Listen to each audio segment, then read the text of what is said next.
ஏன் இந்த கடினமான வாழ்க்கைன்னு சொல்லி நீ அங்கலாய்க்காத. கர்த்தர் அதை மாற்ற வல்லவராய் இருக்கிறார். அதை மாற்ற கர்த்தர் வல்லவராய் இருக்கிறாரு.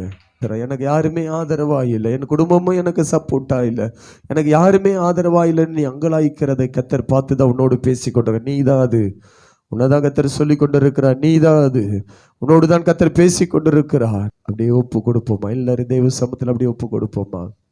S yes. சிலருக்கு ஆண்டவர் சொல்லுவாரு, நீ வந்த நிலைமை ஆச்சரியமும் அதிசயமா இருந்தது, ஆனா இந்த நாள்ல நீ மறுபடி பின்மாற்றத்துல போய் விட்ட காரியங்களை மறுபடி பிடித்து கொண்டு நீ செயல்பட ஆரம்பித்து கொண்டிருக்கிறாய். ஆண்டவர் பார்க்கிறாரு, உன்னை அப்படியே பார்த்து சொல்லி கொண்டிருக்கிறார். ஆண்டவர் உன்னை பார்த்து சொல்லி கொண்டிருக்கிறார், நீ மறுபடி திரும்பி வா என்று கர்த்தர் சொல்லி கொண்டிருக்கிறார். சிலர் விட்ட பாவங்கள், சிலர் இன்னும் மறைமுகமான சில பாவங்கள், இன்னும் மறைமுகமான சில பாவங்கள், தேவனுக்காக ஏதாவது செய்யணும்னு ஓடிக்கொண்டிருந்த சிலர் இந்த நாட்களில் தேவனை விட்டு விட்டு தனக்காகவும் தன் காரியங்களை செய்யும்படியா மாம்சத்தின் காரியங்களை நிறைவேற்றுவதற்காக சிலர் இன்னைக்கு பின்மாற்றத்தில் நின்று கொண்டிருக்கதை கர்த்தர் பார்த்து வேதனைப்பட்டு கொண்டிருக்கிறார்.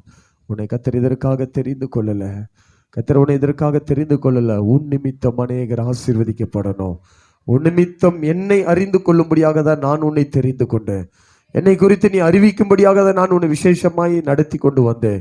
ஆனால் அதை விட்டுட்டு நீ மறுபடி விட்ட காரியங்களை விட்டுட்டு வீணாக உன் நேரங்களை செலவழித்து கொண்டு இருக்கிறாய் என்று சொல்லி கர்த்தர் உன்னை பார்த்து பேசி கொண்டு இருக்கிறார். உன்னையும் பார்த்து கர்த்தர் சொல்கிறார், திரும்பி வா. நீ திரும்பி வந்த 9ஆவது மாதம் 7ஆம் தேதியில் ஆண்டவர் சொல்றார், திரும்பி வா. எல்லாரையும் கர்த்தர் பிரகாசிக்க விரும்புகிறார். எல்லாரையும் கர்த்தர் பிரகாசிக்க விரும்புகிறாரு. எல்லாரும் அப்படியே தெய்வ சமூகத்தில் ஒப்பு கொடுக்கலாமா? ஆண்டவரே, நாங்கள் எல்லாருமே உன் பக்கம் திரும்பி வருகிறோம்ப்பா. ஆண்டவரே, நாங்கள் எல்லாரும் பக்கம் திரும்புகிறோம். ஆண்டவரே, எங்களை நீங்க நடத்துங்கப்பான்னு சொல்லுங்க. நீங்க எங்களை நடத்துங்கப்பான்னு சொல்லுங்க.